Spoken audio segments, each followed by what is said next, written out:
So welcome to the Meaningful Assessment of Classroom Practices to Close the Equity Gap session. My name is Megan. I'm going to be your moderator for this session. Before I introduce our presenters, I just wanted to share a few housekeeping items with you. Please note that we are in a Zoom meeting. You're going to have both video and audio capabilities. We ask that you please keep yourself muted. During the presentation, please utilize the chat function. We will have opportunity for question and answers.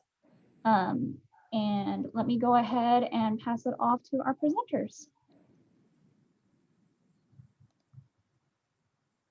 Dawn, did you want to take over from here?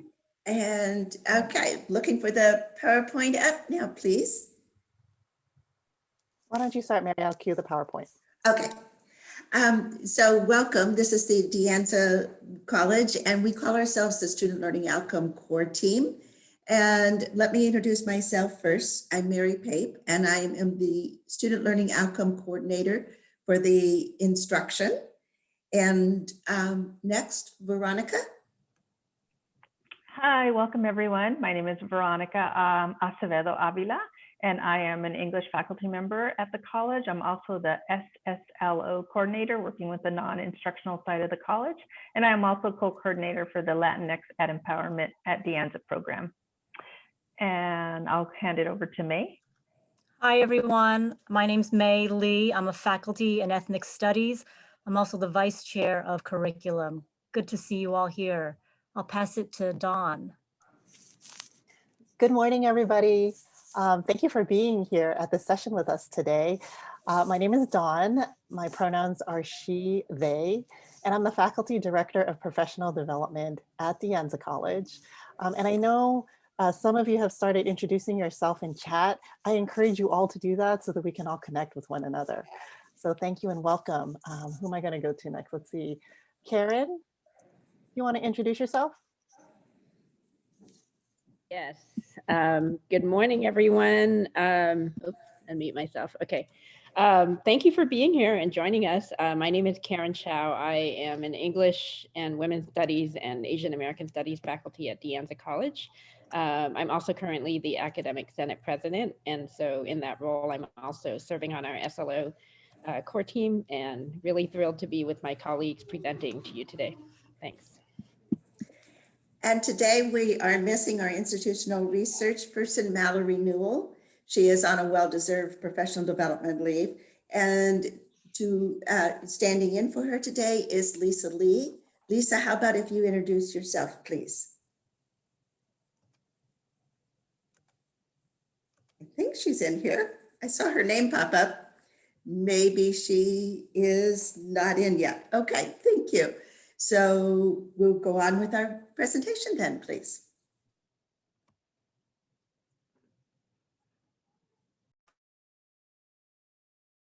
Mary, you're muted. Muted? Thank you. Yeah. Our objective and problem statement is our first thing. How do we use meaningful assessments of our classroom practices to address success rates to increase successful outcomes for Black, African American, Latinx, and Filipinx groups? Too few students of color, specifically Black, African American, Latinx, and Filipinx students, are successfully completing their courses. At the Anza College for 2018-19, the success rates for these student groups was 69%, compared to 83% for white and other Asian students. These long-standing equity gaps demand a close examination of how faculty can reevaluate their practices so all students learn and succeed.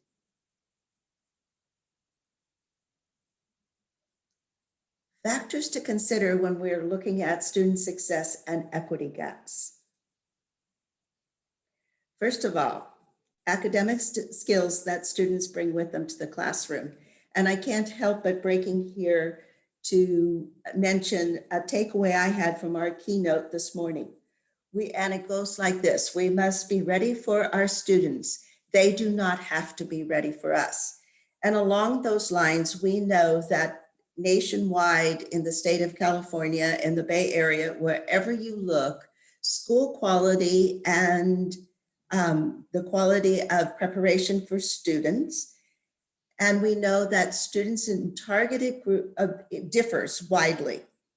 And in targeted groups, we find that disproportionately attend our students from targeted groups disproportionately attend those poor quality schools that get fewer resources. So what do we do in those situations? The dynamics of engagement that happen in the classroom. What is the student's confidence level of doing well in the work? What is the student's ability of feeling like they belong? How do they get a chance to meet and connect with fellow students in the classroom? Does the curriculum speak to them? What is the instructor's teaching manner? All those things make a difference to the engagement of the student in the classroom. And then we know that there are outside stressors that distract students from staying focused on the classwork and finishing the class. We know that it affects a student if they need to worry about where they're going to sleep tonight, where their next meal is coming from. Are they being pulled by family responsibilities? Do they have physical and mental health issues to deal with that interrupt them from staying focused? And next, I would like to introduce Veronica, and she is going to lead us all through an activity on the Jamboard. Hi, everyone. So for those of you who have not used Jamboard in your class, it's actually a fun little tool that I enjoy using and my students enjoy using. So I just want to show you the Jamboard first and foremost, and then also add that this workshop is very interactive and we do want active engagement. So a lot of what you'll be doing is really part of this workshop. So if Dawn can go ahead and open up the Jamboard, and Dawn, if you can drop the link in the chat. So the link I have for everyone here is it allows you to edit. So just be careful. So if I could ask you to pause and hear me out in terms of how to use the Jamboard. But you are all our editors, so you have the access and the ability to go ahead and delete and add. So let's see, let's get the Jamboard up on the screen. You'll find that, well, Dawn's getting the Jamboard up on the screen, that there are tools on the side of the Jamboard. And she just dropped the link in the chat. Oh, go ahead. Hold on Dawn. 1 second. Okay. Internet is a little bit slow right now. Okay. So while Dawn's getting the Jamboard up, you have access to the link, so you can go ahead and open up your link. But before you get started, we do have 6 boards we'd like to go over with you. So as you can see in the Jamboard, you have an icon that reflects a little pen. That's a little glitchy to use. You can use it, but it's not the best. Then below that, you have an eraser, and below that, you have a pointer, which you won't be using. Below that, you'll have a sticky note, and the sticky note does have a limited word count, so you can write something brief there, and that's probably what you'll be using. You'll notice when you start using, oh, someone is already using the sticky note. When you start using the sticky note, you can modify it, and you can also inadvertently cover someone else's sticky note. So just be careful about that. And I won't go over the rest of the icons. There is a text icon that you can use too. The sticky note and the text icon are the ones that you want to use. And then you could see if someone else is already doing, you can go ahead. So our questions are these questions.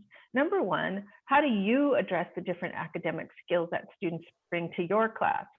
How do you teach in a way that invites active interest and participation by all students in the class? How do you structure the class so that students with different outside stressors are able to participate on equal footing. So as you can see, we have some ideas, but we also want to hear your ideas. So if you can just go ahead, open up the link if you haven't done already, go to the sticky note or the text box. You can use that pin, but the pin is a little glitchy, and just write free write responses to our 3 questions. I'll give you some time to do that.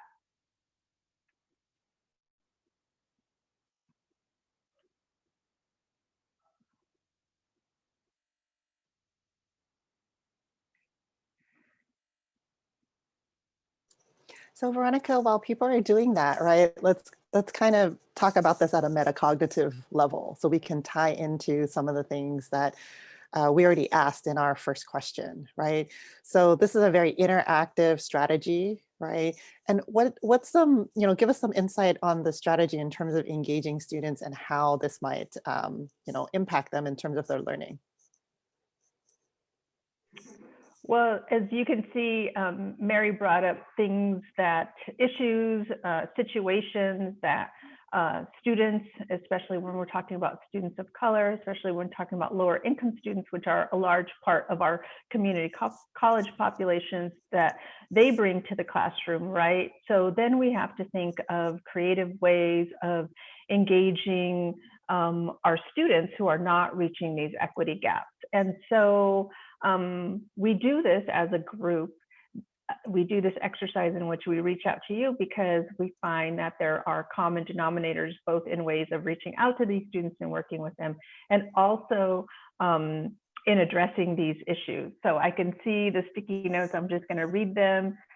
Some people try to diversify learning activities. Some people work with a survey of questions at the beginning of the semester. I'm guessing it means to get to know who their students are. Some people give students at least a week to complete the subject, to submit the assignment, so some flexibility, including quizzes and exams. Some topics on perception, discrimination, single story. So some people try to see their students' cultures. Some people provide lots of backgrounds for new content and options to access that information. Some people give students an introductory discussion board to introduce themselves to other students in the course.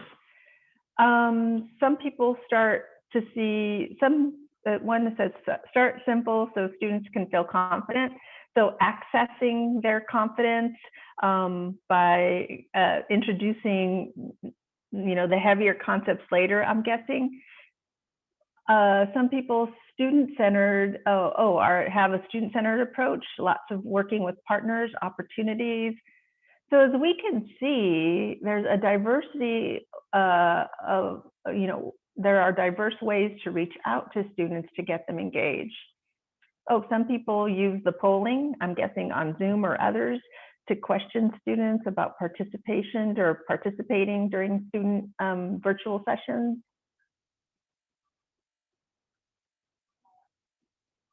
And I'm wondering if anyone wants to elaborate on any of the things that they said, or perhaps something you haven't written, and you can just go ahead and unmute and share with us something that's really been effective in ways that you bring in students, and the particular emphasis are students that are not achieving the gap, ways to bring them into the classroom.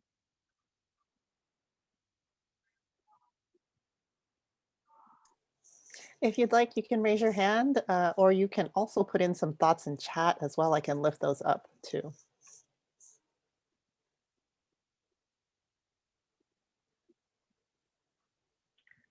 So you can see we're seeing some common denominators in terms of accessing their, the emotional skills, giving them confidence, offering them that kind of emotional support, and also working with the classroom content, perhaps introducing it in a way that is a little bit more accessible, and then coming into difficult subject matter a little bit later. And skills such as reflective learning, providing resources, encourage reflection of learning weekly, providing resources for how what we do translate to soft skills or hard skills in the workplace, So there's this transference of learning to make it more applicable from classroom intellectual thought to real life applicable learning. Oh, and helping students see how we're helping them build future goals. So making a concrete application of what we're learning in the classroom to how it's going to be used in the outside world. Great responses. One person said they grade in person via Zoom. They have several conferences with students. I know in my classroom, I'm finding, I don't know why, I don't know if other people agree with this, but I'm finding that my students are coming to office hours like they never have before. I don't know if that's a flexibility, but I'm also very flexible in meeting with them. So I have set office hours, but even outside of that time, they come and they meet with me. I feel like I'm getting more traffic, office hour traffic, which is a good thing. Remind students what the SLOs are and what they are achieving. So really looking at the student objectives. If anyone, again, wants to add or define or specify what they do, what they mean, or, you know, in regard to what they put on, please feel free, again, as Dawn said, either in the chat or say out loud. Yeah, the common denominator is this keyword flexibility. One person wrote, I do not penalize late work. They have 2 weeks to post in the discussion. After that, they have an opportunity to do makeup. We're finding that is quite common. This is anecdotal when I say this, but it seems like that's a common theme of flexibility, a common theme of allowing late work, especially now that we're in a global pandemic and there's a lot of stressors, outside stressors that are definitely affecting and impacting our community college students. Veronica, we actually have a hand. Yeah, Tamina, all right. I hope I pronounced your name correctly. I see your hand. Go ahead. Yes, this is Tamina. I teach at Moreno Valley College. Few things I've learned during the pandemic is not all students have Wi-Fi access. Not all students have, you know, the flexibility. Sometimes, you know, they may have to work no matter they've signed up for the class. If it's a synchronous class, not sometimes maybe after they signed up, they got a job and they absolutely need to work for hardship or whatever reason, you know, family obligations. So one thing that has worked for me is that join the Zoom session maybe 10 minutes before or stay there after the virtual session. Or when I join before, simply just ask, how are they doing? Whether they need any help. And sometimes, you know, just by asking a simple question, students may open up, and that gives you an idea where the students are coming from. So whether they have any family issues, whether it's a multi-generational family environment where they're coming from. And so the survey questions helps me beforehand where they are. So if they can't attend the virtual session, the synchronous one, and if I'm recording and posting the session, will they have the opportunity to go and watch it? So empathy is so big in today's world, and we all have to realize that no matter how well designed the class is, we have to be flexible with our students. And so knowing our students, what they're going through is so important before even, you know, at the week one. I think that's the best thing that we can do with our students. And I totally agree with some of my peers here that have office hours other than, or just be open to meet the students beyond the office hour. That really helps. During fall session, that was my experience. Thank you. Thank you. Excellent response. I just took notes on some of the things that I heard you say. And one of them is recognizing who our community college students are, right? They are the workers. A lot of them are essential workers, and the ability to be flexible. But it seems like the key theme I heard from you, and I'm hearing from others, is making this human connection, finding a way to teach with compassion, to teach with empathy. and making that human connection. And I think, well, we could do a whole workshop on that. And I think that what that does is that brings in trust to the relationship, that brings in a softness, and that brings in a willingness for them to learn. Certainly there's co-relational studies on empathy and compassion and the willingness to learn. I'm going to go ahead and continue, but thank you so much. And I just also wanted to tell our participants that what I'm going to do is gather all your wonderful thoughts and your comments and put them in a Word doc. And then for those who want that, just to help you in your teaching for the future, I'll go ahead and have that ready. Our team will have that ready. All right, I'm going to go back to the slides now.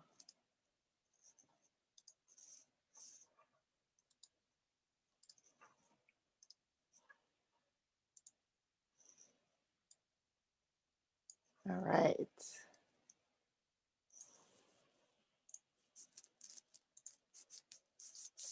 All right, so this is my part, right? So now that you've warmed up a little and you're thinking about how you've been engaging students, specifically those disproportionately impacted students, right? Let's think a little bit about how we define meaningful assessment, right? So when we talk about meaningful assessment, there are really two types that we're focusing on here, just for this conversation. There's lots of meaningful assessments out there, but we're just focusing on two specific ones, right? So the first one, right, is thinking about what kinds of skills do your students acquire during the class, and how do they exhibit those skills? And this relates to the SLOs, right? How do they exhibit those skills at the end of the class, right? Traditionally, we assess those outcomes by doing, right, a midterm, a final, a paper, right? The example here is at the end of the course, students will identify the critical points in American history as it relates to government and politics. This is the actual, right, assessment outcome. And we're all familiar with this one. So the second one we're thinking about is, how do students themselves, right, perceive the curriculum and the classroom environment, and how do they feel within the classroom community when they learn the content, right? And this is, it's blank by accident. We didn't mess up on the slide because we want you to think about this now. So let me recap this, right? So we want to think about meaningful assessment from the student's vantage point. So how do they perceive themselves in the curriculum and the classroom environment? And how do they feel in terms of the type of community you've created for them, the educational environment you've created for them, right? And how, when they're learning the content, right? So we want you to think a little bit about that. So some reflection questions, right, to think about as you are, pondering that is, first, what do students bring into the classroom? What are their life circumstances, right? In particular, when we think about disproportionately impacted communities like Latinx, Black, and Filipinx students, right? What are their contexts that they're bringing into the classroom? In relation to that, right, and we often forget about this, is how do they perceive your content, right? Content, the way we deliver it, right? We try and make it as, neutral and engaging as, it's an offering to our students, but, as students are listening, as they're working through and engaging, right, your content, right? How do they perceive your content? Next, how do they feel about your course and also the content? And this is a specific different question because question 2 is asking about perception, right? Third is asking about feelings. And this question really enables us to consider, well, how does this emotionally, right, help them connect? How does the content, how are they emotionally connecting with the content, right? And then fourth, how do they actually learn, right? Just because we assign students a particular way to, do a project, a paper, right? Did they get what you intended them to get? Or, actually, how did they learn, the concept or the skill that you wanted them to learn? Because sometimes we know that, students don't learn the way that we plan for them to learn sometimes, right? So, all right. So we have another opportunity for a Jamboard here, right? You're like, okay, Dawn, I have lots of stuff that I want to add now. And now that I know how to do stickies, okay, so the link is right there. Let me switch over to that window. Veronica, anything to share with us about this question as I'm bringing up the window? No, it's very similar to the exercise we've been doing. We're going to be doing this, back and forth, what we say, what you say, and then coming up with some more, critical meanings. So this question, what is an example of a meaningful outcome assessment, is directed to our participants. So if you can share participants, sticky notes seem to work best, but there's a text box as well. What's an example of a meaningful outcome assessment? As Dawn mentioned, how do students perceive the content? How do they feel about the content?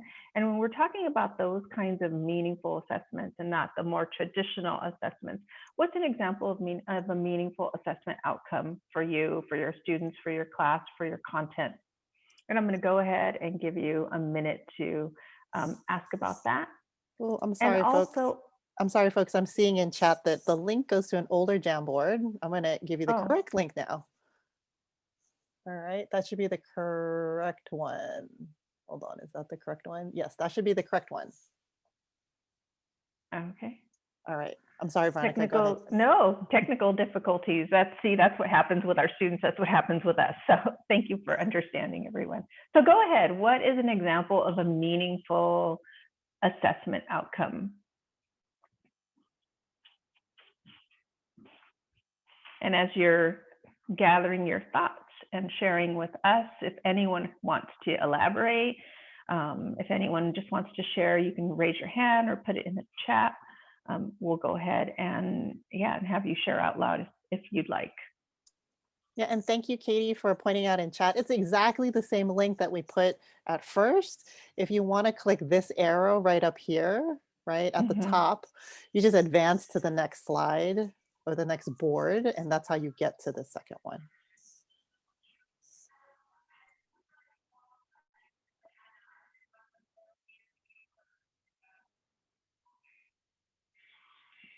You can tell folks are deep in thought here. Can I actually do a little bit of impromptu here? Okay, so May, I'm going to actually invite you to share. May has this wonderful final project. Okay, and May, you can, as everyone's kind of marinating, thinking, I know, right? Because everyone is gathering their thoughts. Can you share a little bit about that final project that you do with your students? Okay, not sure which, I'll pick one. How's that?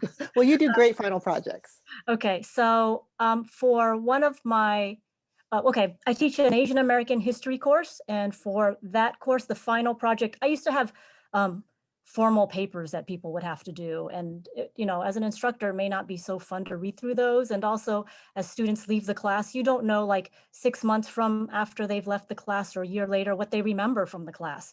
And so for that particular class on Asian American history, I've turned the final assignment into making a children's storybook that they have to create using images and text. And it's a storybook that it's meant for very young children, in which they have to tell something, a story, a narrative that is tied to and informed by Asian American history. It can be about an event, could be about a phenomenon experienced by Asian Americans. It can be about a figure in history. And so students have to kind of integrate what they've learned in the course, kind of think thematically, conceptually, but also explain it in a very simple way for young children. So that I find, I think students enjoy it more. They say they enjoy it more. And then also the work becomes more public. So some students, they've created the work and we've actually posted it on our departmental website so that we kind of showcase students' work, but also kind of engage the public in what is Asian American history in a kind of more fun and engaging way. So that's one example. Yeah, and can you elaborate on how you got to this assignment as it relates to this question of meaningful assessment outcome? Yeah, I mean, I think in order to complete the assignment, students really have to find ways to engage or enter to the material. So it's a good way for me to see kind of what excited them, what they glommed onto. So it can kind of help me understand like were there particular themes that were striking to the students? And so it helps me think about like what is most, I guess, striking and impactful for the students in their process of learning. And I can tweak the class based on, okay, you know, a lot of students ended up talking about this. Is there something that I did in the class that reinforced that or made that topic kind of more accessible or more compelling to them?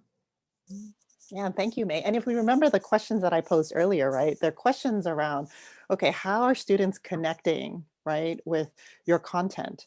What experiences are they bringing in, right? How do they feel about the content, right? And so a final project like this really gives you also the opportunity to gauge, right, all of these, I think, differently substantive questions. Okay. All right, I'm gonna stop. I'm gonna give everybody a little bit of quiet time to do their stickies now.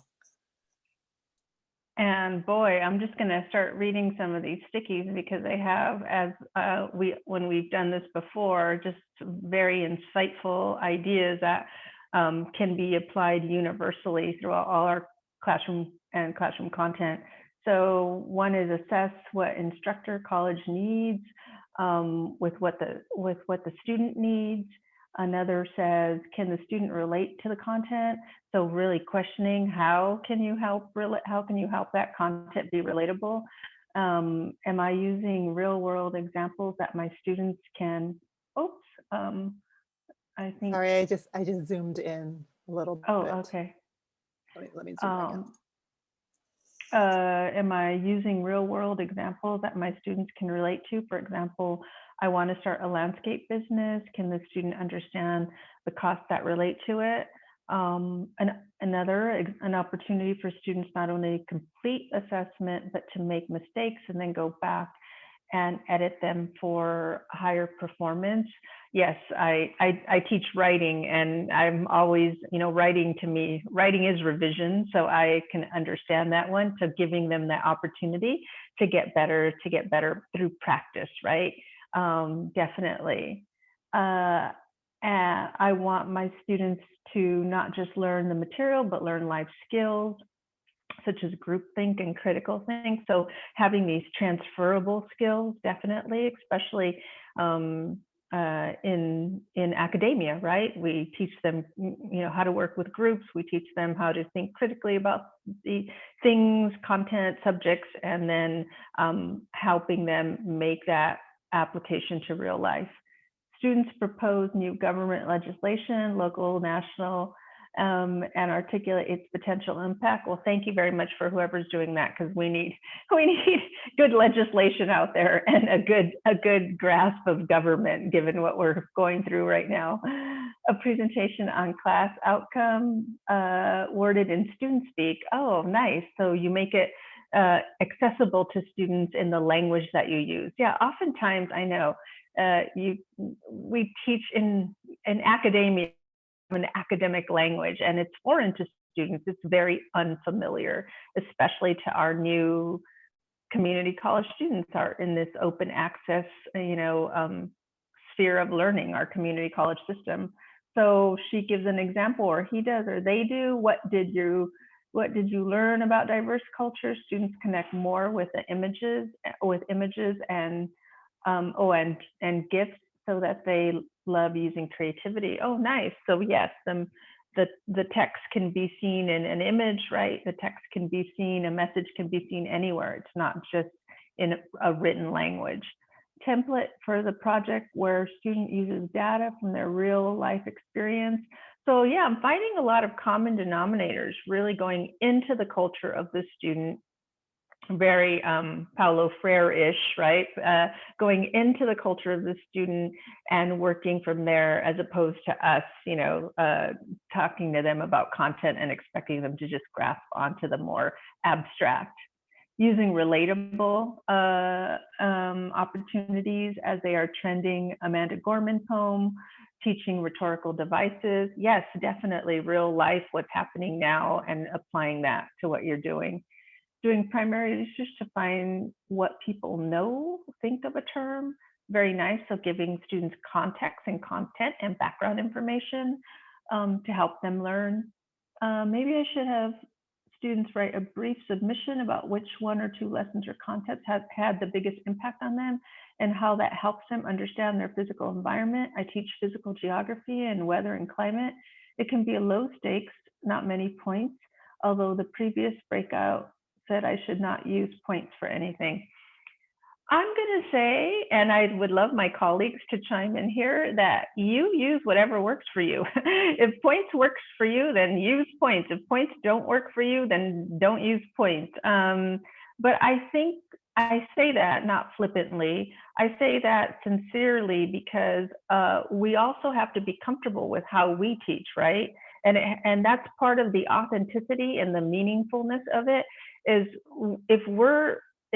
if there's an air of pretense on our part because we're doing what we think is right or what we see is right, it's not going to come across. That pretense is going to come across. So it has to be meaningful to you and also to your students. So I think there is this reciprocal part of the teaching that we have to be aware of. So in a sense,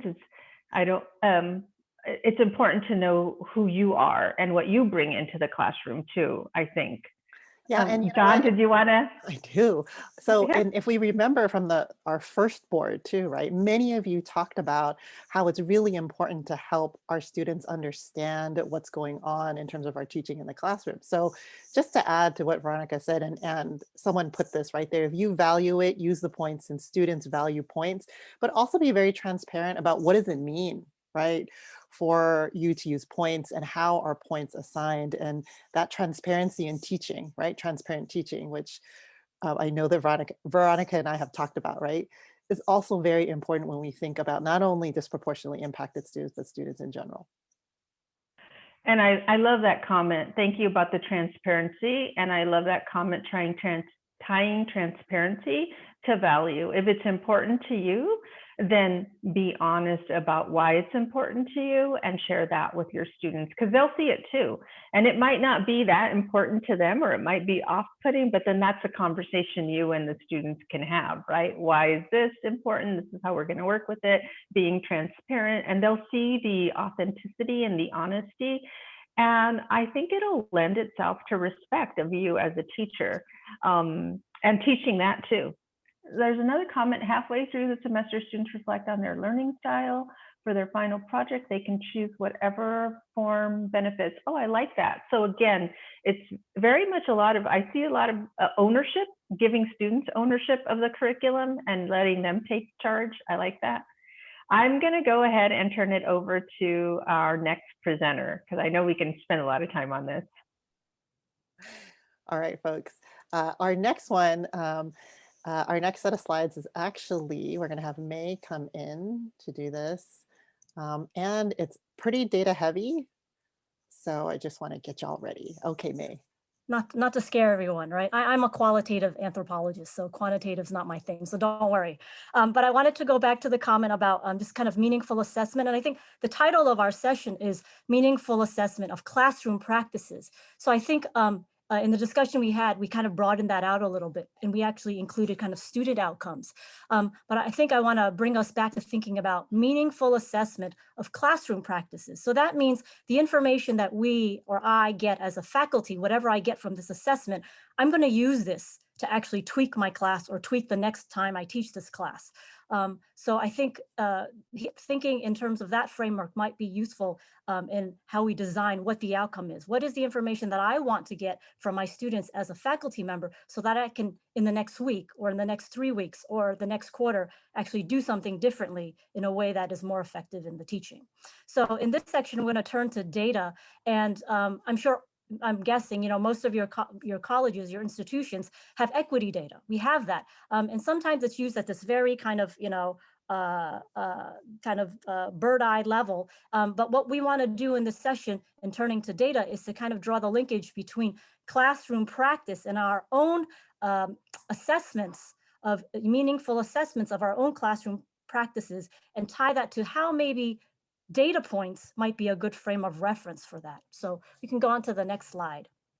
So what I'll do here is give you a sense of how we at Anza, and particularly the SLO core team that we are a part of here, the group that's presenting, how we kind of approach data and how we're encouraging our college to think about and our colleagues to think about data in terms of meaningful assessment and effectiveness in the classroom. So at De Anza, our stated goal is for closing the equity gap is our hope is that there's not more than 5 percentage points between the baseline and any student group that we've identified. And we focus on various kind of categories by race, ethnicity, which is what we're going to focus on here in this session. And so it's important to note that this equity goal is part of our student equity plan. It's written down, and it's also meant at the institutional level. It's not meant at the faculty level. So we're not asking every single faculty to hit a certain number. It's as a college and all of our data rolled up together. And our institutional research office makes available a number of data dashboards, and that may be the case at your institution.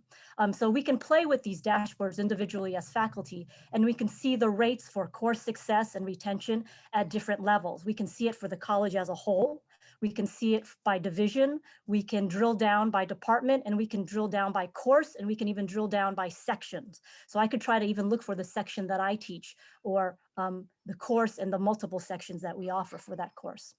And I think it's important to note that the intention of providing the data is so that faculty have a reference point for thinking about what they are doing and what they might be able to try out in the classroom that might actually affect the data. So I think it's fairly experimental in what we're asking faculty to do. If you know this data and you're also reflecting upon what you're doing in the classroom and you're trying to create meaningful assessments, how do you kind of put that together in a way that they're informing each other? And so it's important to also underscore that the data at De Anza is not intended or used by the college as an evaluative tool of teaching practices or an evaluative tool of individual faculty. So it's really meant to prompt conversation among faculty by department or by division. And what we're going to do in this session, we're going to look at some data dashboards that we at De Anza have available, and hopefully it prompts questions and thoughts for you, which we'll get into on the next Jamboard, which is precisely the point of introducing this data. So let's look at some examples of data. So this one here, we see course success rates and withdrawal rates by section. And we can see the range of course success rates by section. And we can see it goes from 30%, this is for one class, one course of multiple sections. We can see the enrollment count for that course per class or per section, and we can see the range of success rates from 30% on the low end to 90% on the high end. So if we were to look at this data, we don't know what's behind the numbers. We just see this static set of numbers. So the data would seem to be a good spark for conversation within a department or among the faculty who are all teaching different sections of this class. Why does one class or one section have a 30% success rate and another has a 90% success rate? So I think it's worth, at least talking about. So next slide, I'm going to look at a next set of another dashboard. So here are course success rates and withdrawal rates by ethnicity and race. And we see the range of course success rates by group, with 47.9 for African American students. We have 49.3% for Latinx. We have 57.1 for Pacific Islanders. And we can see also on the other end, 68.4% for Filipinx and 100% for Native American students.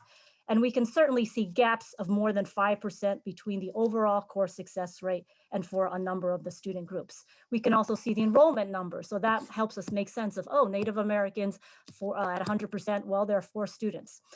So again, we see the numbers, they're static, we don't know what's behind them, and we can try to find ways to explain it. And that, of course, would, beg a conversation among faculty who teach this course. May I briefly jump in and just going back to that slide you just looked at. So do these success rates for the ethnic groups represent the aggregate of all of the sections, right? It's not, this one is not broken out per individual section like the other one was. Yes. Right. Okay. So just wanted to point that out. Yeah. Thank you for that. That's a good point. Okay, and then this last slide on data here, we can see aggregate data again for targeted student groups and the overall course success rate for the college.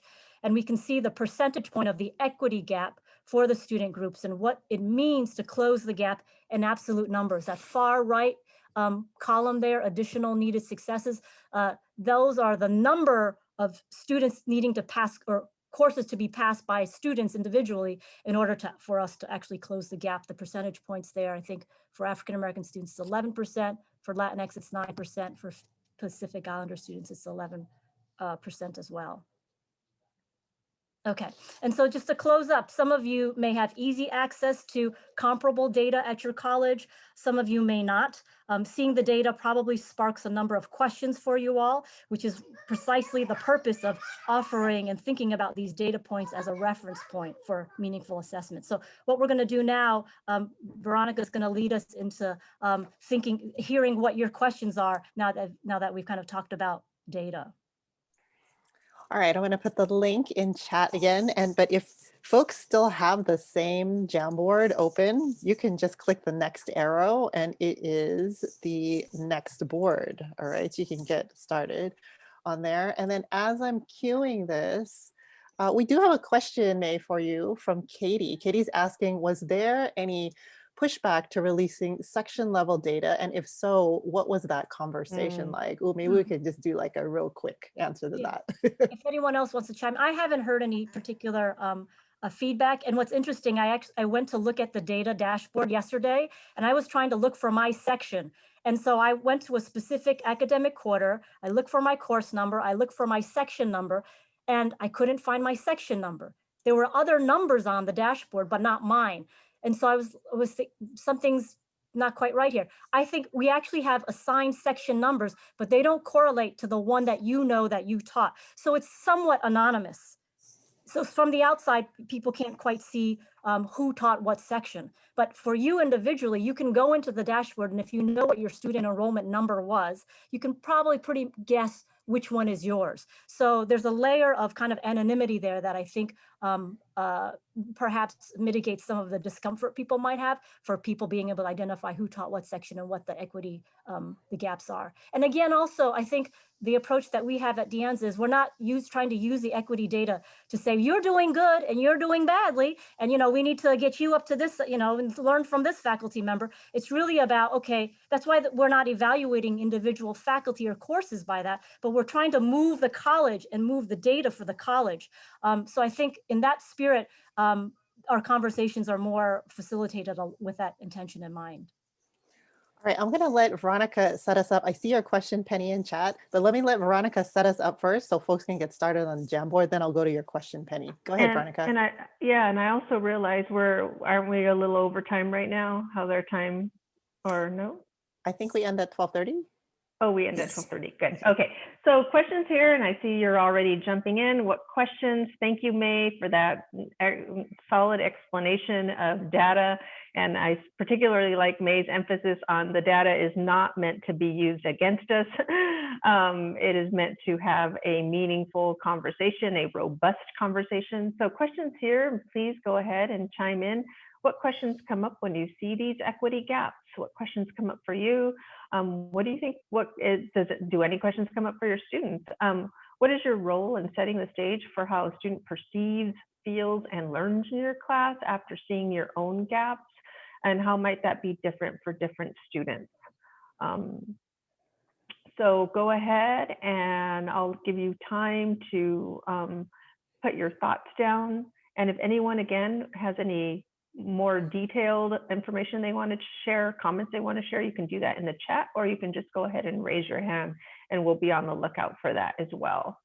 So, so someone is saying student focus groups, and there's a question mark behind that. So I'm not sure if they're suggesting that that's what we should be doing, more student focus groups, or doing student focus groups within our classroom. And I don't know if that person wants to elaborate, but feel free to elaborate if I'm missing the mark here. Another comment, haven't looked closely at my data. We are looking at, if we are looking at section by section, I would imagine I would require a good relationship between the deans, leaders of the collective bargaining union. If your school has a union, of course, the goal would be closing the equity gap, but it shouldn't be used as a tool for administrators to produce poor evaluations of instructors. Exactly. Thank you for whoever wrote that comment, and that was very much in line with what May was emphasizing in her conversation with everyone. Has anyone studied factors that contribute to the non-success rates? That's an excellent question. I don't know if any one of us want to take that question on, but what contributes to non-success? Or if anyone of our participants wants to address that question. Where I have equity gaps, perhaps I also have gaps in how I relate to and perceive content and how students do. It points to how I can rethink my content. Yeah, I looked at my own data, and I was surprised. I in some cases I'm doing a decent job, in some cases I'm not, and that was kind of hard for me to think about and learn too. So I have to come to some reckoning on, oh, what am I doing wrong? I thought I did everything so well. And just realizing that that's not always the case, but again, moving forward from there and having that reckoning of self so that I can improve. Overwhelmingly,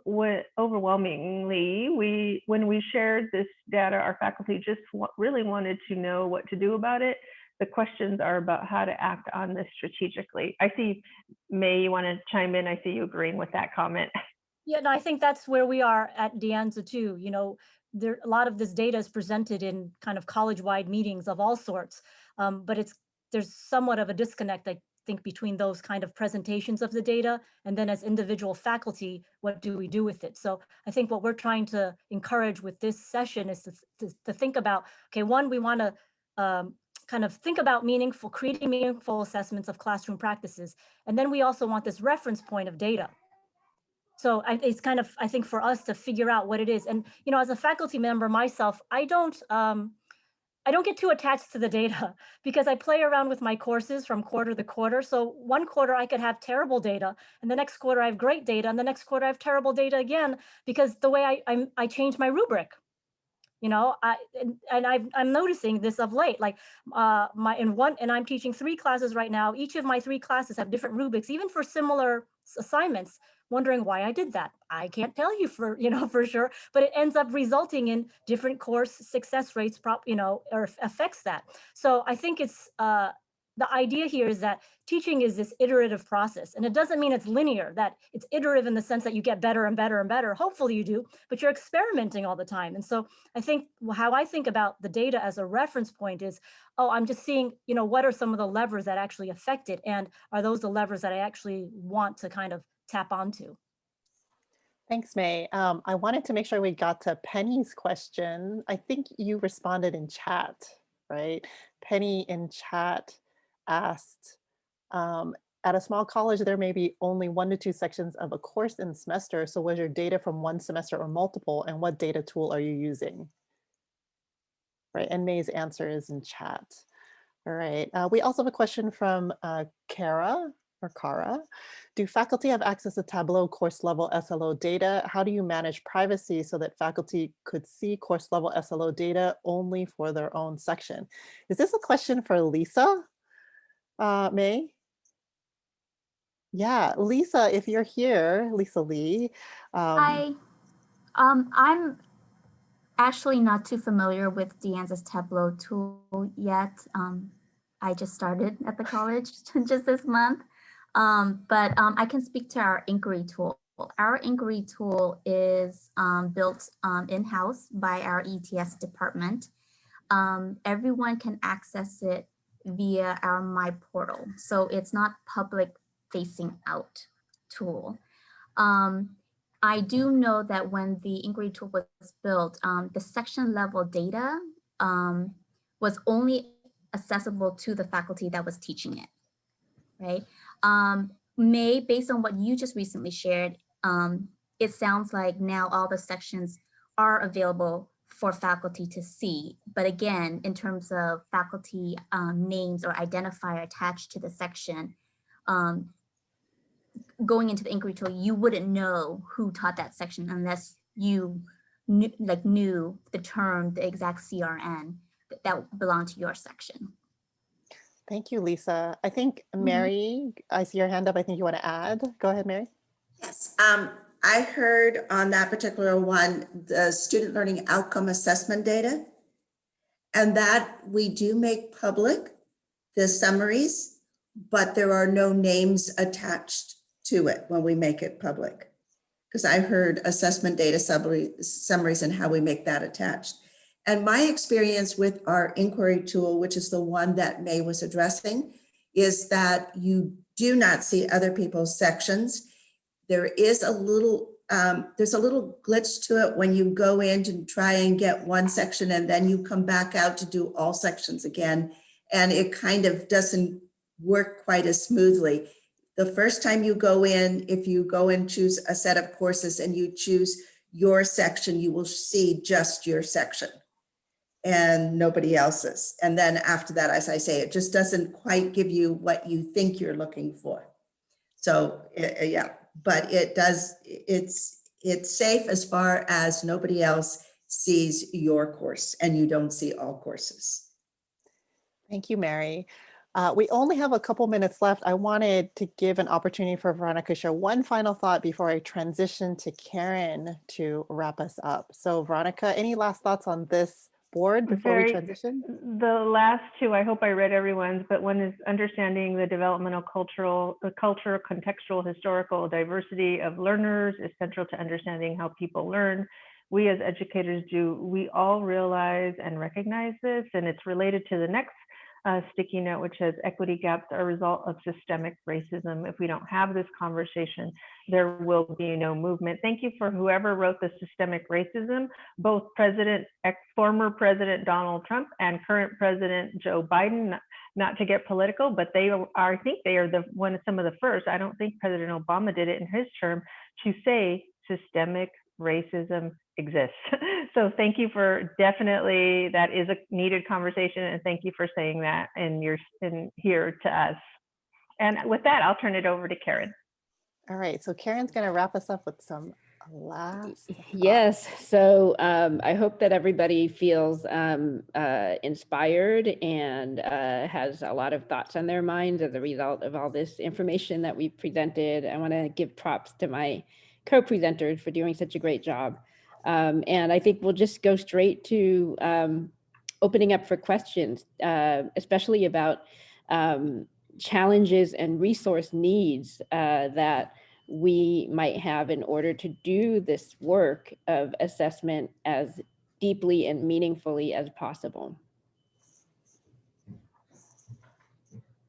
You want to make sure we have some time for some discussion. Yeah, as people are thinking about the resources and the challenges that you might have at your institution, right? Karen, do you want to talk a little bit, just very briefly, about some of our challenges and resources?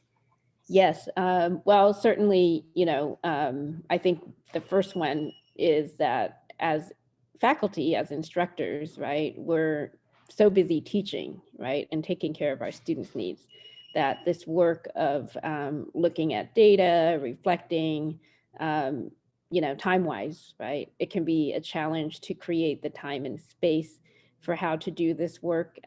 Also, I think, what's been implied, I think, in the questions that people have brought up is, especially in a very small department, right, or a very small college where there is one, or maybe two sections of a course, doesn't take a lot of sleuthing to figure out, what those numbers mean and whose classes, are giving those numbers. So trying to establish some foundation of trust and safe space, to talk about how we can improve, I think, is something definitely to work on and think about. How do we create an environment where we are trying to talk about the challenges, and we're also talking about spaces where we have a lot more accountability and responsibility in, say, setting up an environment, and how that might have something to do with the numbers and the data that we see.